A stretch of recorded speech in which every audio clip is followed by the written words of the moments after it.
अब देखो क्या कह रहा है।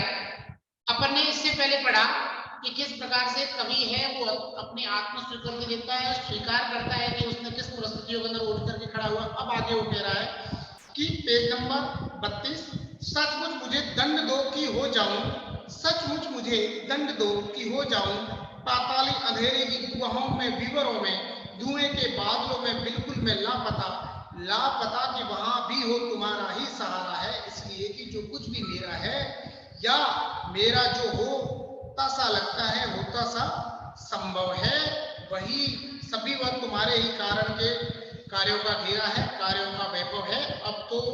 अब तक तो जिंदगी में जो कुछ था, जो कुछ है, सहर्ष स्वीकारा है, इसलिए कि जो कुछ भी मेरा है वह तुम्हें प्यारा है। अब वो आगे की बात करते हुए देखो क्या कह रहा है कवि। तो कवि कह रहा है सचमुच मुझे दंड दो कि हो जाऊं, पाताली अंधेरे की गुहाओं में विवरों। पाताली अंधेरे का मतलब ये होता है धरती की गहराई। ठीक है, क्या होता है? धरती की गहराई में व्याप्त अंधेरा, व्याप्त अंधेरा।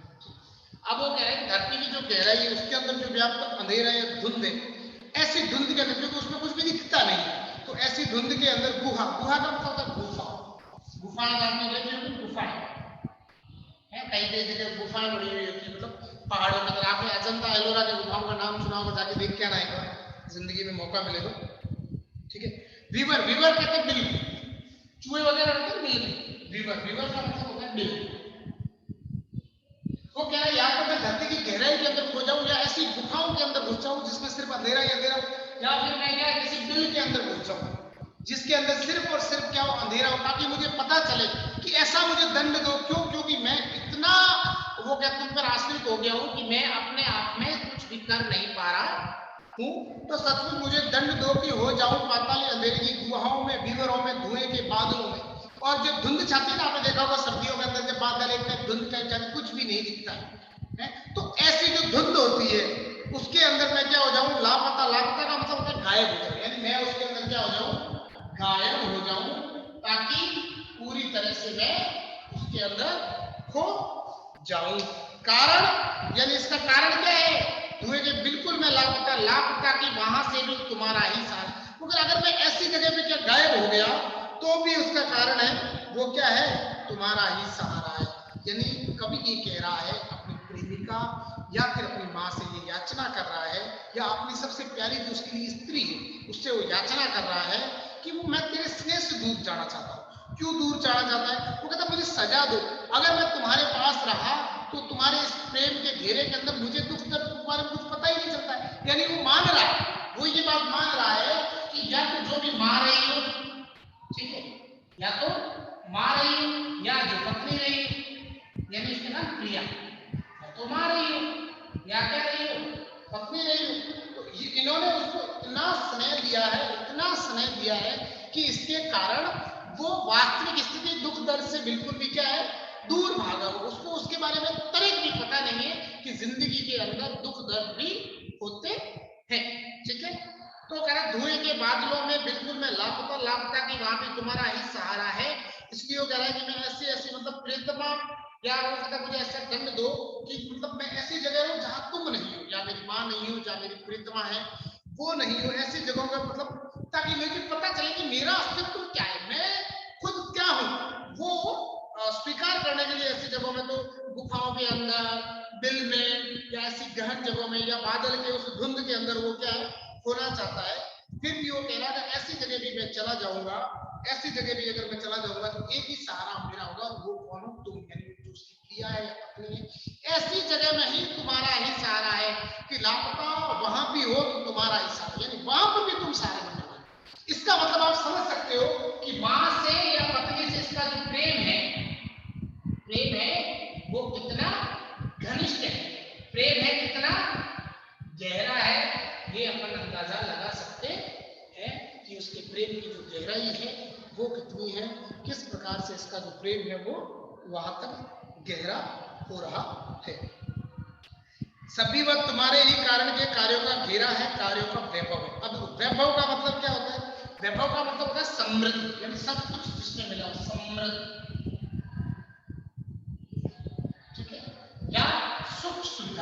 हो जाएगा सुख, यानी कवि ये कह रहा है कि ये वैभव इसका कारण कौन है, या तो उसकी मां है कारण उसका, या उसकी प्रिया, ठीक है, जिसको अपन प्रेमिका बोल सकते हैं, ठीक है, या फिर उसको अपन क्या बोल सकते हैं, उसकी पत्नी भी बोल सकते हैं। तो ये जो है ये इन दोनों के कारण से पूरी तरह से क्या है, खोया हुआ सा रहता है, ठीक है। फिर वो सभी वो तुम्हारे ही कारण कार्यों का घेरा है, कार्यों का वैभव है। अब तक तो जिंदगी में जो कुछ था, जो कुछ है, चाहे अब वो कह रहा है कि जीवन के अंदर जो कुछ भी उसे लगा, जो कुछ भी उसे महसूस हुआ, या उसके कारण जो भी जैसी भी स्थिति रही, चाहे वो ऊपर खुशी रहा, चाहे वो दुख में अंदर रहा, चाहे किसी भी प्रकार से कैसे भी करके हो रहा, चाहे उसके मतलब किसी भी स्थिति में उसकी मरने जैसी, लेकिन उसकी जो प्रियतमा या उसकी जो माँ या उसकी जो प्रिया है या उसकी जो सबसे प्यारी स्त्री है उसके लिए, उसकी सारी संभावनाओं का जो कारण है वो वही बनी, और वही सारी संभावनाओं या सभी के साथ वो उठ करके खड़ी रही।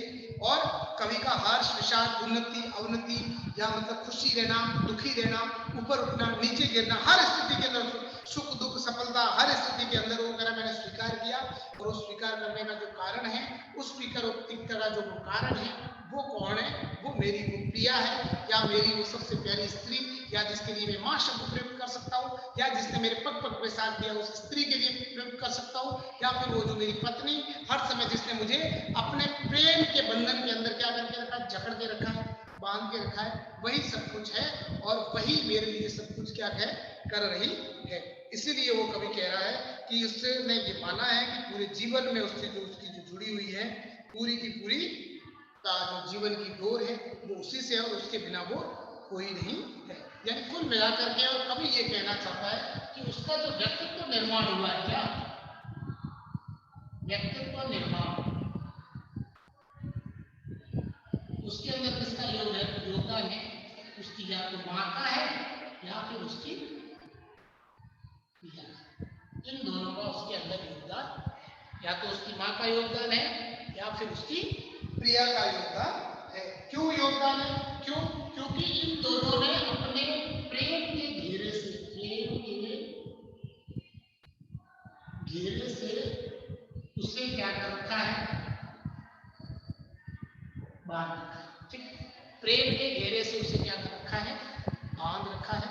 और यही वो कह रहा है मेरा जीवन है, और इसी जीवन के सहारे में आगे बढ़ा हूं। इसलिए कभी कह रहा है कि मेरा जो जीवन है इसलिए, और वो दंड भी इसलिए पाना चाहता है क्योंकि ताकि वो उनसे क्या रहे, यानी अकेले रहना सीखना चाहता है। इसीलिए वो गुमनामी के अंधेरे में क्यों खोना चाहता था, इसलिए मेरे को बहुत ज्यादा प्रेम मिला, मैं अंदर से बहुत ज्यादा कमजोर हो गया हूँ, और मैं दूर जाकर के और उससे लड़ने की जो सहज स्थिति है वो पाना चाहता हूँ। इसलिए मैं गुफाओं के अंदर, इसलिए मैं दूर पहाड़ों के अंदर, इसलिए मैं बिलों के अंदर, या धरती की जो गहराई है उस गहराई के अंदर खोना चाहता हूँ, ताकि मैं पूरी तरह से क्या कर सकूं, अपने आप को मजबूत कर सकूं, पूरी तरह से मैं अपने आप को क्या कर सकूं, अपने आप को पूरी तरह से उठा सकूं और अपने आप को पूरी तरह से रख सकूं। तो यहाँ पर तत्सम शब्दावली है, खड़ी बोली हिंदी भाषा है, और ये छंद मुक्त रचना है, यार इसमें कोई छंद नहीं है, छंद मुक्त रचना लिखी गई है। खड़ी बोली हिंदी की एक श्रेष्ठ रचना है, और इसके अंदर कहीं की प्रतीकों का भी अच्छा खासा है, वो जो प्रयोग है वो गया है, ठीक है। अब अगर इसके अंदर से कोई शब्द वगैरह ऐसा रहता है जो समझ में नहीं आया है तो बेटा पूछिए। मतलब यही है कि आप अपने स्वाभिमान को बचाकर रखिए, चाहे आप किसी भी स्थिति में क्यों ना हो, कैसी भी स्थिति में हो, मरने की स्थिति, लेकिन व्यक्ति अपना अगर स्वाभिमान जीवित रहता है इसका मतलब व्यक्ति का चरित्र जिंदा है, ठीक है। यानी गरीबी के अंदर भी अपने आप को, अपने कर्म पे विश्वास करना, जिसे हाथ में फैलाना और अपना स्वाभिमान बचाना। दूसरा भीतर की सरिता, तो भीतर की सरिता से अभिप्राय मानवीय संवेदना, उसके अंदर भाव होना चाहिए, प्रेम का भाव होना चाहिए, तो अंदर भाव ऐसे होने, प्रेम करो हर किसी से। तो व्यक्ति के जो सोचने का जो तरीका है, उसके प्रेम करने का जो तरीका है, भाव तरीका, वो श्रेष्ठ होना चाहिए।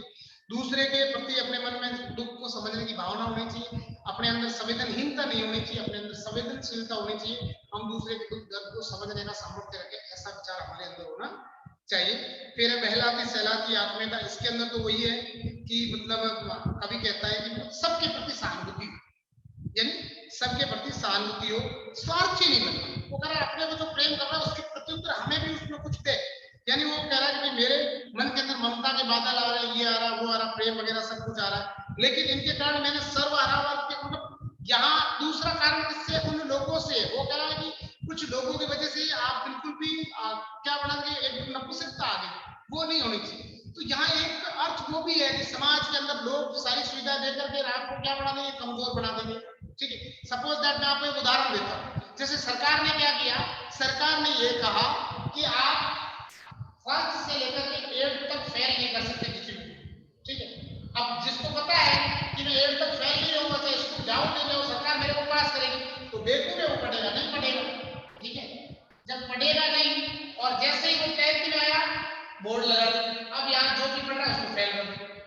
अब यानी इसका मतलब ये है कि पहले इसने 10 साल अपने जीवन के बर्बाद कर दिए, जब यह कुछ नहीं कर पाएगा तो शिक्षा छोड़ देगा, यानी कमजोर हो गया वो। अगर किसी बच्चों को फिफ्थ में अच्छे से पढ़ाओ, फेल कर दो, 6 में फेल करो, 7 में फेल करो, 8 में फेल करो, तो ये जो डर होता है, ये भय क्या करता है, उसको प्रेरित करता है मुझे पढ़ना है, तो वो उसके लिए क्या रहता है, प्रेरित रहता है और अपना अध्ययन है उसको क्या करता रहता है, जारी रखता है। तो यहाँ वही चीज समझाई गई है कि समाज के अंदर भी इस प्रकार का घटनाएं घटित होती है कि आप इतने भी कमजोर मत बनो कि अंदर से कुछ नहीं, तो अपने आप को सामर्थ्य रखना। आपको हर सुविधा मिल, इसका मतलब ये नहीं आप भी अपने अंदर भी एक प्रवृत्ति रखो कि ये काम मैं भी कर सकूं। कल को अगर ये नहीं रहे तो मेरे अंदर भी ये भाव होना चाहिए कि मैं इस कार्य की पूर्ति है वो कर सकूं। ठीक है, दूसरा है इस कविता में और भी टिप्पणी योग्य पद प्रयोग है, ऐसे किसी पद का प्रयोग अपनी ओर से लेकर उस पर टिप्पणी कीजिए। अब देखो उसमें ऐसा, जैसे एक ये पीछे आया था कि दिल में क्या है झरना, दिल में क्या है झरना है, जो मतलब मीठे पानी का सोता बहता रहता वो वाला।